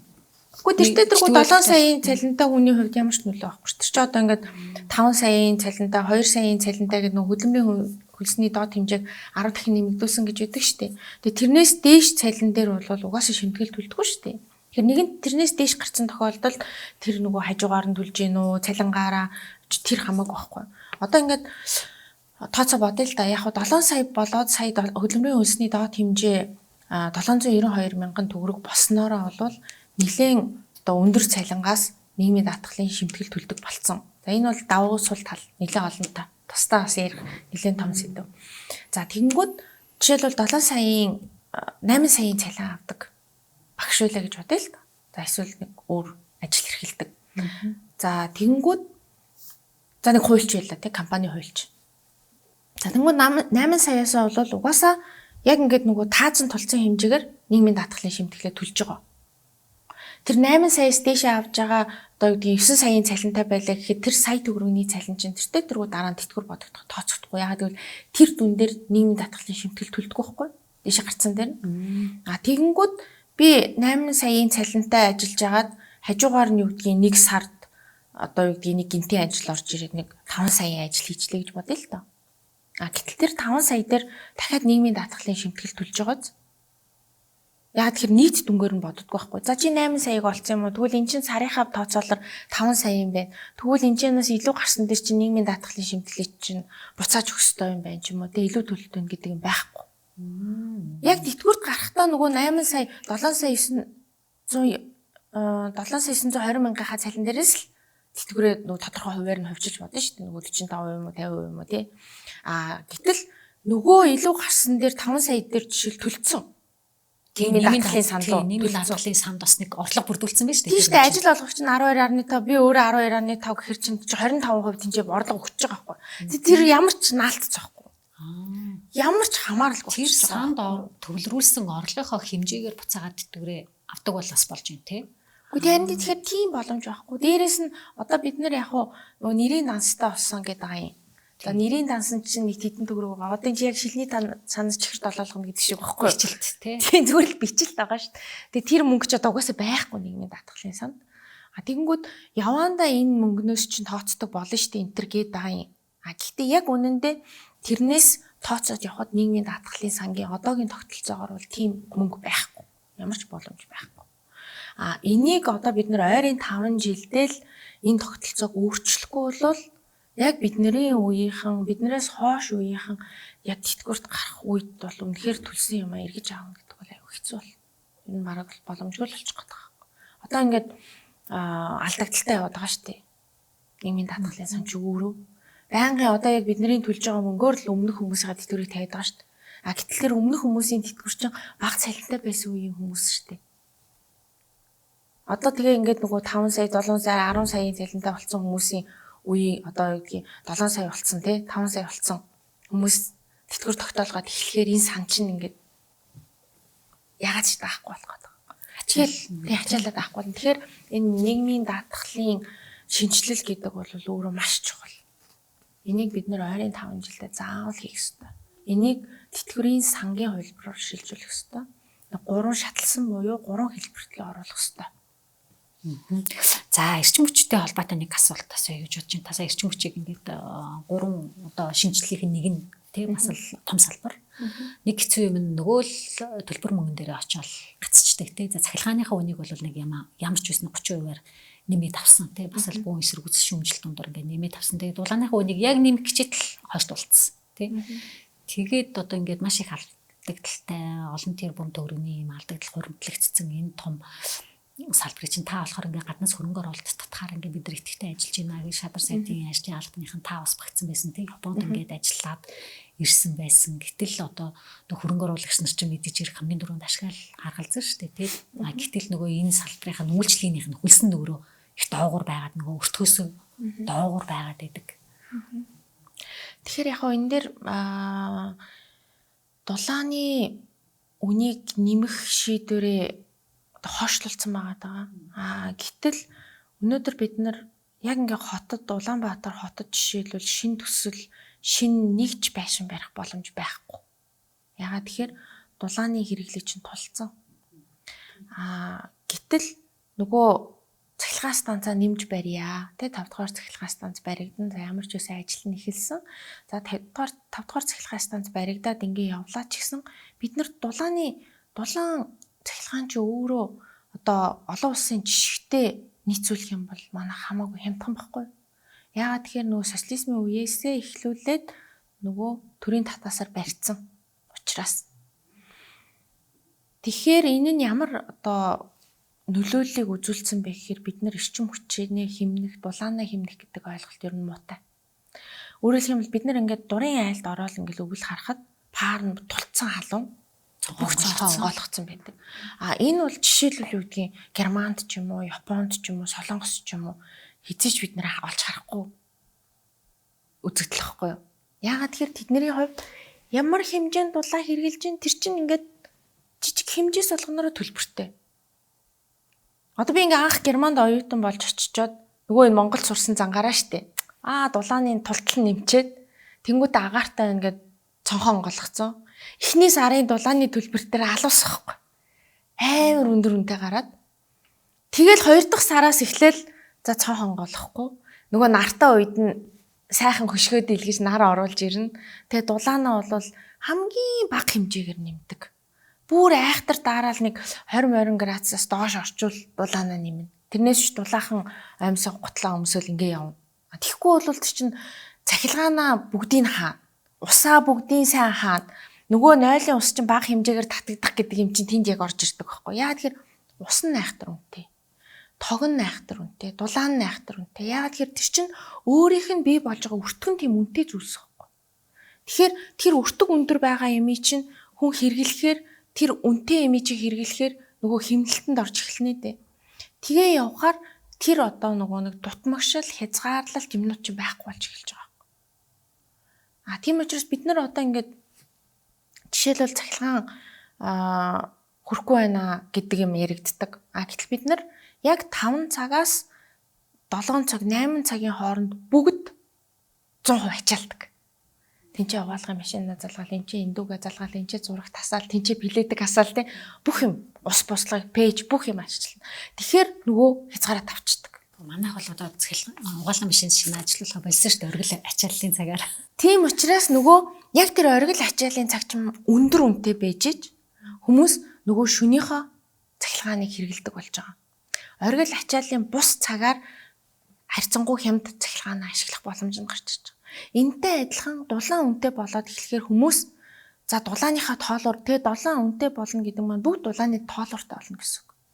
Дулааны тоолоортой болоод эхлэхээр яах вэ гэхээр за энэ дулааны нэмжээсэнд орвол би цонхоо дулаалчихъя. За хувь байшингууд бол за энэ нөгөө пассив хаус руу шилжчихье. Тэ? Нөгөө одоо цонхныхоо дулаалгыг зөв хийчихье. За энэ гадаад ханаа жишээлбэл дулаалчихье. За энүүгээр дулаан алдагдаад идэм байх. За орон сууцны байшин худалдаж авахдаа дулааны хэмнэлт нь хэрийн гэдэгтээ анхаардаг болно. Яагаад гэвэл тэр нөгөө том шилэн байшингууд чинь ороод дулааны тоолортой олцохоор чинь тэр чинь ашиглалтын зардал чинь амар өндөр гараад эхэлнэ шүү дээ. Тэгэхээр за танах сард дулаан хэд гардыг бэ? Дулааны хэр хэмнэлттэй юм бэ? Дулаан алдагдал чинь хэд юм бэ гэдгийг хүмүүс сонирхож эхэлнэ дээ. Тэгэхээр эн чинь ингээд аанда нөгөө зах зээлийн зарчимдлууга буюу бидний одоо байх ёстой голдрол руу шилжиж явах ёстой болно. Нөгөө талаасаа за хөрөнгө оруулагчид жишээлбэл одоохондоо бид нар яг энэ нөгөө одоо иргэдийн хэрэглээний дулааны ч гэдэг юм уу цахилгааны энэ үйлчлэгийг санал болгож чадахгүй байгаа. Яагаад тэгэхээр одоо жишээлбэл орон нутагт нөгөө нам даралтын зуух ажилуулдаг, уурын зуух ажилуулдаг хүмүүс байгаа шүү дээ компаниуд. Тэд нар одоо өглөөд байгаа байхгүй. Юуж? Тэд нар ч өөрсдийнхөө нөгөө өртөг зардлаар одоо үйлдвэрлэгдэж байгаа дулаанаараа төлбөр авах хэрэгтэй үстэй. Гэтэл нөгөө төвийн дулаан чинь хямдхан байгаад байгаа байхгүй юу? Төвийн дулааны үн нэмэгдээгүй. Тэгэхээр та нар үнэтэй авлаа гэдэг юм яриад эхэлдэг. Гэтэл тэн дээр чинь нөгөө түвшнийхаа үнэ нэмэгдээд эхэлсэн, цахилгааныхаа үнэ нэмэгдээд эхэлсэн, нөгөө үйлдвэрлэж байгаа дулааны ч үн нэмэгдээд эхэлсэн байхгүй юу? Гэтэл хувийн компаниудыг тэр уурын зуухаа бариад ороод тэр нам даралтын зуухаа бариад ороод тэр тэгээд тэр ингээд одоо гэдгийг тэр хотхоно хороолаа ингээ хангачхаа гисэн мөртлөө тэд нар зах зээлийн зарчим дээр байцдаггүй төрчихөж байгаа. Яг л дулаан чинь хямдхан байгаад байгаа учраас тэр үний чинь бариад байгаа учраас яг тэр үйлчлэгийг үзүүлж байгаа хувийн хвшлийнхний хувьд дампуурхад болж байгаа. Яг одоогийн бидний яриад байгаа гадны хөрөнгө оруулагчдын сонирхож байгаа зүйл бол үүндээ одоохондоо сэргийгдэх эрчим хүчил байгаа. Яагаад тэгэхээр нүүрсний цахилгаан станц, цахилгаан дулааны станцыг бол угаасаа хөрөнгө оруулалтыг дэмжихгүй. Ногоон буюу сэргийгдэх эрчим хүч гэдэг рүүгээ явж байгаа. Тэгэхээр сэргийгдэх эрчим хүч гэдэг маань одоо нар, салхи тийм ээ ашиглаад одоо бас нэг химийн уралдаан, нүүрс, ус төрөгч ашиглаад гэдэг юм аюу олон төрлийн юмнууд гарцсан, хувилбарууд гарцсан мөлий. Тэгээ манай хувьд бол хуурай, халуун, нартай цаг агаар газар зүйн онцлогийн хувьд бол яг нар салхины цахилгаан станцын хувьд бол маш боломжтой болчиход байгаа. Тэгэхээр энэ талаасаа эрчим хүчийг үйлдвэрлэж тэгээд тэрийг экспортод гаргачаа гэдэг. Одоо жишээлбэл хятад экспортлоод авчия, хятадаар дамжуулаад Арабын улсууд руу цахилгаан авчия гэдэг ийм асуудал тавигдаж байгаа байхгүй болов. Урьдчилаад гэрээнүүд MOU энтрэ хийцэн штэ. Уган санамжч хийцэн. Гол нь бид нар одоо яг энэн дээр хамтарч түншилж ажиллах хувийн хвшлүүд л орж ирэх хэрэгтэй. Энийг төр хийхгүй байхгүй. Тэгэхээр хувийн хвшлүүд орж ирээд за ямар ч байсан одоо гэдгийг хөрөнгө оруулалтын газар болон одоо шадар сайдын хийж байгаа ажил бол тэр гадны хөрөнгө оруулагчдыг манах засгийн газрын нэг доктортой байна. Тэ? Ямарсан засгийн газраас дэмжнэ, бодлогоор дэмжнэ. Энэ газруудыг нь олгоод өгнө. За янз бүрийн тарифын хязгаарлалт юм тавихгүй тий. Энэ боломжуудыг өгөөд та нар хөрөнгө оруулалтаа оруулаад ирээ. Тэгээ цахилгааны үйлдвэрлэлд экспортлж байгаа. Тий? Худалдаад авчихаа гэдэг ийм нөхцлүүдийг яриад ингэ явж байгаа. Тэгэхээр цахилгаан бол яг үнэндээ гадна одоо Монголоос гадна бол маш үнэтэй. Монголд бол цахилгаан сэргийгдэх эрчим хүчээр буюу одоо нарны цахилгаан станцын үйлдвэрлэх цахилгааны үн 1 кВт нь 6 центээр үйлдвэрлэгдэж болж байна гэж байгаа. За хэрвээ хураагуур орохгүй бол бүр 2 цент ч байж болох байхгүй. Гэтэл одоо Японд гэхэд хамгийн хямдхандаа 20 цент байгаа. Үйлдвэрлэлийн өртгийг нэрж байгаа тий. Цахилгааны үнэ нь нэрж байна. Одоо үйлдвэрлэлийн өртгөн гэсэн үг. Одоо хамгийн багадаа манайх одоо жишээлбэл 2 центээр ч юм уу 6 центээр үйлдвэрлэж болоод байна шүү дээ. Тэнгүүд тэнцээ Японд жишээлбэл 20 центээр үйлдвэрлэнэ. Тэгэхээр Монголд үйлдвэрлээд авсан хамаагүй хямдхан болж тарж байгаа. Тэгэхээр одоо Хятад, Герман гэхтэл жишээлбэл 40-50 цент гэдэг ч юм уу 1 кВт нь тийм ээ. Гэх мэтчлэн ингээд яг манай сэргээгдэх эрчим хүчний үн өртөг бол одоо хамаагүй хямд бий болох гэдэг гэсэн үг. Тэгэхээр хөрөнгө оруулагчид болон тухайн одоо цахилгааныг худалдаж авах худалдан авагчид бол сонирхол ихтэй байгаа. Тэгээ энийг бид нар бодлогоор дэмжиж явах ёстой л гэсэн үг. Мэдээж одоо ингээд зөвхөн одоо Монгол улсынхаа хэрэглээг хангана гэд шинэ төслүүд гэдэг юм уу те шинэ одоо үйлдвэрүүд гэдэг юм уу эсвэл одоо юу гэдэг шинэ цахилгаан станцууд бариад ингээ явхаар одоо жишээлбэл Улаанбаатар хотын одоо зуны хэрэглээ байхгүй шүү дээ. Дулаан бид нэр хэрэглэв шүү. Тэ? Одоо ингээд 9 сарын 15-наас 9 сарын 15 хүртэл 5 сарын 15-наас эхлээд дулаан хэрэглэдэг. Тэгэхээр тэр дулааны станц чинь бол дулаанаа үйлдвэрлэсээр л байгаа байхгүй. Яг тэр чинь үйлдвэрлэхэ болждггүй. Яг цахилгаан үйлдвэрлэх явцад угаасаа тэр дулаан үйлдвэрлэгдэж байгаа. Гэхдээ тэрний төлөө ямар ч хариу төлбөр авахгүй байгаа биз дээ. Тэгэхээр тэр чинь ингээд дундаж үнэ бодохоор угаасаа өртгөн өндөр болчихж байгаа. Тэгэхээр яг зөвхөн Монголын хэрэгцээнд гээд байгуулах юм бол энэ өөрөө одоо жишээлбэл гадны хөрөнгө оруулагчдыг өрөөсөө сонирхлыг татахгүй төсөл болчихж байгаа. Тийм учраас экспорт нь гаргана гэдэг маань бид нар одоо зөвхөн Монголын хэрэгцээ би гэж тооцохгүйгээр тэр хэрэгцээгийг чинь маш томоор төсөлж болох байхгүй. Яг л тэр чинь экспортод гараа Хятадын зах зээл рүү, Арабын зах зээл рүү тий. За ус төрөгчийн үйлдвэрээ байгуулад бид нар тэр нэг аммони гэдэг байгаа. Green ammonia гэж нэрлэдэг байгаа байхгүй нэг юм будаа шиг зүйлийг үйлдвэрлэх боломжтой байна л да. Тэр нь яг одоо нарны цахилгаан станцыг одоо нарнаас ирж байгаа эрчим хүчийг хувиргаад хими уруулаар ус төрөгчөөр тэгээд нэг юм жижигхэн будаа шиг юмнууд болгочихж байгаа. Тэгээд тэр будаа шиг юм чинь болохоор өөрөө цахилгаан станцын төлш байгаа байхгүй юу. Тэгэхээр одоо жишээлбэл Японд л ингээд яг ийм одоо цахилгаан дамжуулах утсаар ингээд дамжуулаад одоо бид нар бол ингээд нөгөө дамжуулаад явдаг их хүрэгдэг шүү дээ тийм. Яг тэр утгаараа явхаар Монголоос Япон руу тэгэж утас татна гэдэг бол утлаалчиж чад асал зардал өндөртэй тийм. Гэтэл энд яг тэрийг нь үйлдвэрлээд тэр төлшөө зөөгөөд аваачаад тентгийнхаа цахилгаан станцны төлшөөр ашиглах юм бол энэ өөрөө боломжтой хэлбэр болчихж байгаа байхгүй. Тэгэхээр яг сая Японд яригдсан бас нэг одоо гол хөрөнгө оруулалтын төсөл бол энэ байсан. Үүнийг бол Японы компаниуд болон Японы засгийн газар бол маш их сонирхож байгаа. Яагаад тэгэхээр тэд нар Монголоос жишээлбэл нүүрс аваад нүүрсний цахилгаан станц ажиллуулахгүй байхгүй. Тэм учраас green ammonia-г Монголд үйлдвэрлэчихье. Танаа нарыг ашиглаж, салхийг ашиглаж. Тэгээд тэр аммониагаа бид нар авчичаад тэнцэнэ цахилгаан үйлдвэрлэж гэдэг ийм асуудал яригдчих жбайгаа. Гэх мэтчлэн ингээд ер нь бол технологийн дэвшилтэд хувилбарууд бол нэлээх гарчихсан. Тэгээд яг Монголын газар нутаг болон одоо энэ цаг агаарын нөхцөл байдалтай холбоотойгоор бол ногоон эрчим хүч үйлдвэрлэгчид бол маш их сонирхож байгаа.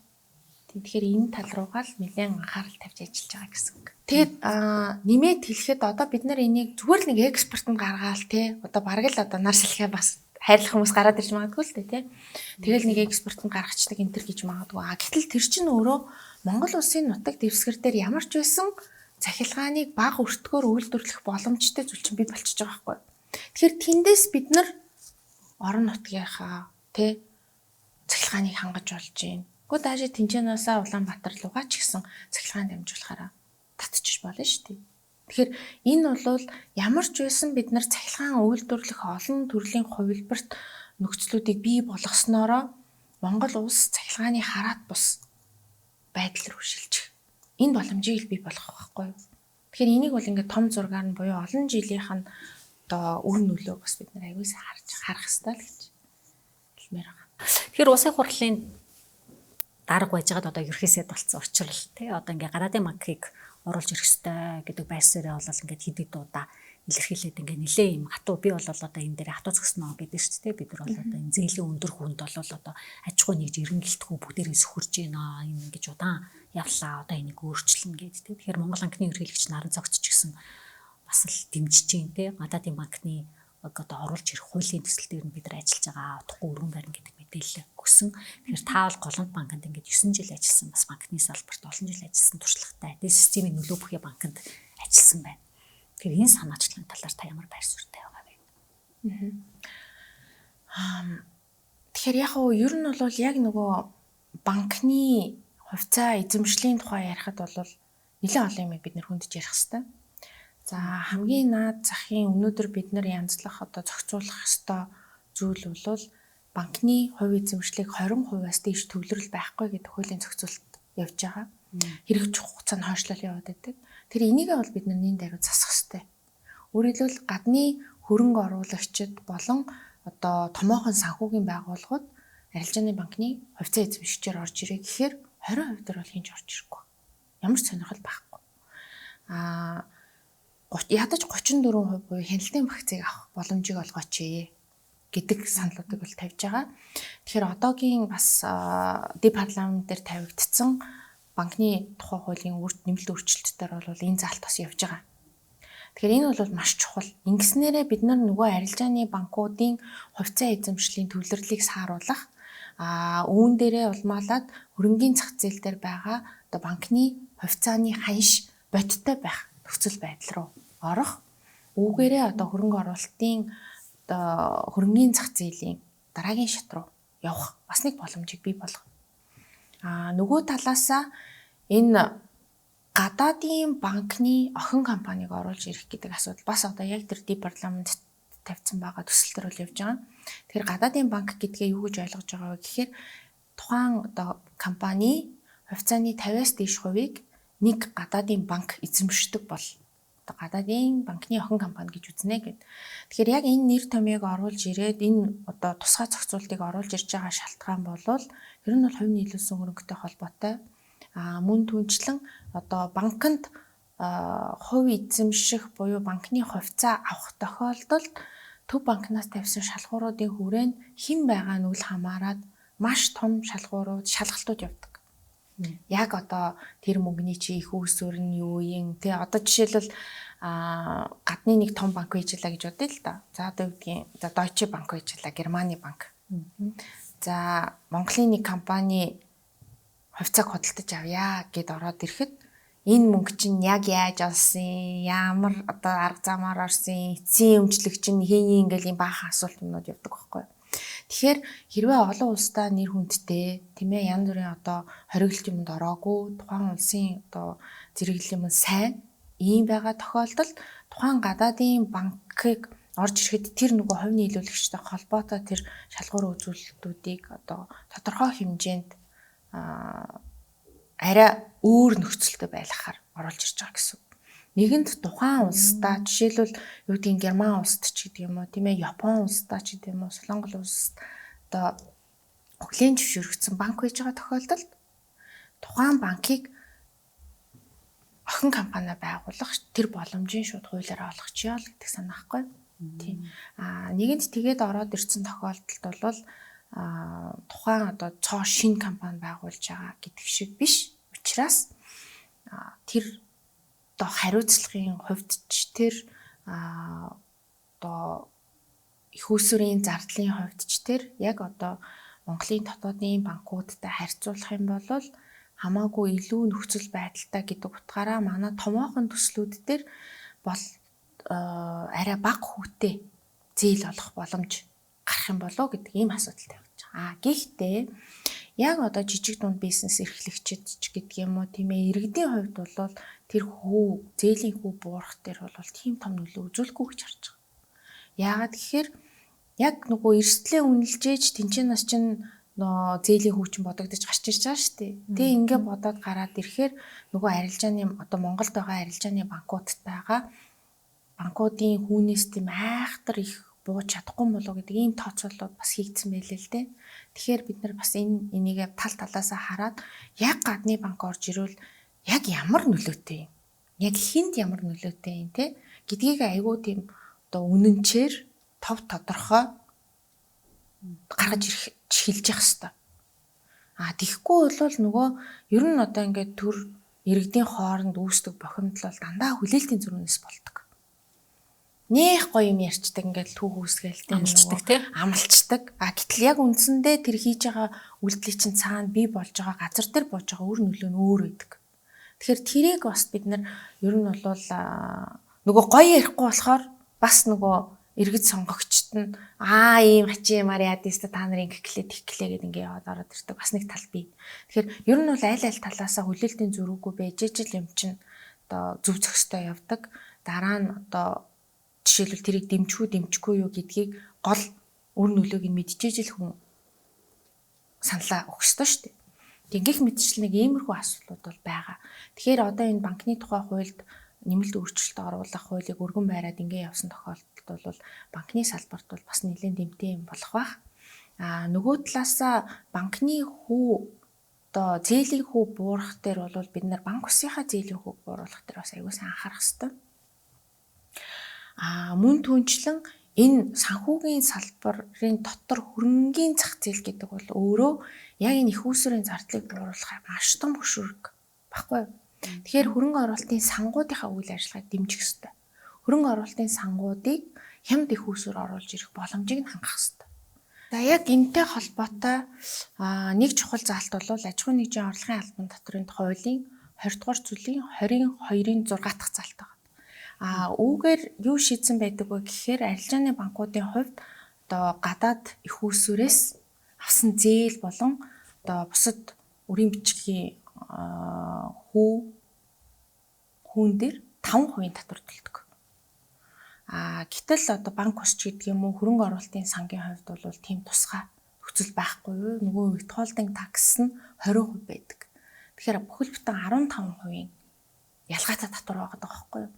Тэгэхээр яг энэ талаасаа нэгэнт одоо санхүүгийн зохицуулах хорооноос тусгай зөвшөөрлөлтөө үйл ажиллагаа эрхэлж байгаа субъектүүдийн хувьд яг энэ хөрөнгө оруулалтын санг, банк усыг гэдэг юм уу энэ их усрын зардлыг бууруулах дээр одоо саяны татварын хөнгөлөлтийг адилхан болгох гэх мэтчлэнгийн одоо арга хэмжээнүүдийг авч иж үндсэндээ зээлийн хүү буурах.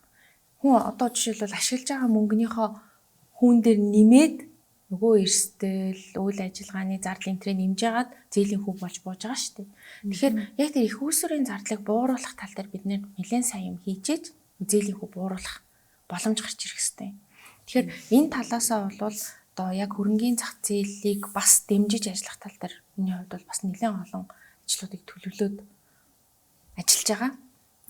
Үүний одоо хамгийн нэн тэргуунд хийх гээд байгаа зүйл бол одоо департамент дээр тавьсан байгаа хөрөнгө оруулалтын сангийн нэмэлт өөрчлөлтийн тухай хуулиар үйл хөдлөх хөрөнгө оруулалтын сан гэдэг хөрөнгө оруулалтын сан хамтын хөрөнгө оруулалтын сангийн шин төрлийг бий болгох эрх зүйн орчныг бүрдүүлэх гэдэг. Тэгэхээр энэ бол нэлээд нарийн зохицуултуудыг оруулж ирж байгаа. Тэгээ цаашдаа дараа нь цаг хугацаа гарах юм бол энэ хуулийн талаар бас нэлээд дэлгэрүүлж ярив. Ер нь бол гол зарчим нь бол бид хадгаламж одоо төгрөгөөр мөнгө хадгалахад эсвэл одоо төгрөгөөр байж байгаа тохиолдолд ханшийн алдагдалд ордог инфляц тийм ээ. Ингээд одоо хүний мөнгө бол өөрөө үнгүүтэх, хуримтлах, одоо мөнгөө хуримтлуулахад тэр мөнгийг үнгүүдүүлэх байх. Тэр боломжит бүтээгдэхүүн нь өөрөө энэ хөрөнгийн захын бүтээгдэхүүн байх хэрэгтэй байхгүй юу? Тэгэхээр бид нар алтан хөрөнгө оруулагч гэдэг юм уу те одоо гадаад валютанд хөрөнгө оруулагч гэдэг юм уу ийм боломжууд байдаг компани хувьцаанд ч гэдэг юм уу тэгвэл энэний зэрэгцээ одоо хамгийн их үн цэн тогтвортой байдаг зүйл бол үйл хөдлөх хөрөнгө байдаг. Тэгэхээр үйл хөдлөх хөрөнгөд хөрөнгө оруулаад тэр үйл хөдлөх хөрөнгийн үн цэнээс тэр одоо хөрөнгө оруулалтын сангийн нэг жирхий чинь үн өсч идэг. Тэгээ жил болгон ногдол ашиг авч идэг. Ийм хөрөнгө оруулалтын сан буюу хуримтлалын бүтээгдэхүүн бий болох гэдэг. Тэхийн болвол тэр сан одоо жишээлбэл шинэ бий болсон одоо барилгууд те одоо шинэ төслүүдийг сан өөртөө худалдаж аваад тэрийг ерөнхийдөө түрээслүүлэх үйл ажиллагаа эрхэлнэ. Энэ нь өөрөө одоогийн орчин үед бий болоод байгаа энэ нөгөө түрээсийн одоо амьдралын хэм маягийг дэмжих бас нэг том хөшөөрөх болох юм байна. Яагаад тэгэхээр одоо энэ төгжрлийн гол одоо цөм буюу гол шалтгаан чинь ажил яармагтайгаад хүүхдийн сургууль хотын төвд. Тэгээ эсвэл хүүхдийн сургууль яармагт ажил хотын төвд. Гэрн тэнцээ одоо юу гэдгийг зайсант ч гэдэг юм уу. Ингээд энэ одоо гурвалжингийн дунд явхаар чинь хүн болгон ийм гурвалжингийн дунд яваад ахаар нөө төгжрээ чинь маш өндөр хэмжээнд байгаа. Гэтэл энэ түрээсийг дэмжих гэдэг маань юу гэдэг вэ гэхээр одоо гадныхны хувьд бол би хүүхдийнхаа цэцэрлэгийн хажууд амьдрна. Тэг эсвэл би ажлынхаа хажууд амьдрна. Түрээслээд заавал тэнд би бүх мөнгө уух албагүй байхгүй. Харин дараа нь одоо суурьшаад амьдрах үедээ одоо жишээлбэл тэр үед үл хөдлөхийн өрнгийн үн чинь амар өндөр болчих штеп. Тэгэхээр би мөнгөөрөө хадгалаад авах утгагүй байгаад. Тийм учраас нөгөө үл хөдлөх хөрөнгө оруулалтын сангийн нэг жирхийг авчих байхгүй юу? Тэгээд тэр сангийн нэг жирхий чи үнцийг өсөө явж гэн яг үл хөдлөхийнхөө үнэтэй адилханаар. Тэгээд одоо юу гэдгийг 40-50 хүрээд за одоо би ер нь яг л нэг газараа сууршия да гэсэн үедээ нөгөө сангийн нэг жирхээ зараад тэрүүгээрээ яг тэр одоо үеийн ханшаар үл хөдлөх хөрөнгө худалдаад авах боломж нь бий болно гэсэн үг. Энэ хугацаанда бол нөгөө одоо оруулчихсан хөрөнгөнийхөө хүүг буюу нөгөө өгөөж аваа сууж байгаа шүү дээ. Тэрүүгээрээ дуртай газраас одоо ажлынхаа хажууд юм уу, хүүхдийн сургуулийнхаа хажууд юм уу те дуртай байраа түрээслээд амьдарч гин гэсэн үг байхгүй юу? Тэгэхээр энэ бол орчин үеийн одоо залуусын хэм маягт цогцсон ийм шинэ бүтээгдэхүүн бий болох гэдэг юм. Тэгээд энэ хуулийг санаачлаад ямар ч байсан энэ хаврын чуулгандаа багтаагаад өргөн барьчих төлөвлөгөөтэй байгаа. Одоо бол засгийн газрын саналыг авах гээд хүлээж байгаа. За ойлголоо. Баярлалаа. За баярлалаа. Нэлээд дэлгэрэнгүй тайлбарлаад ярьчлаа шүү дээ. Тэглээ. За баярлалаа. Тэгэхээр та бүхэн ярьцлага ингээд өндөрлж ийн бүтэн нэг цаг ярьчихсан байна. Улсын хурлын гишүүн Уянга Хишиг энэ удаагийн ярилцлагын зочин байлаа. Баярлалаа.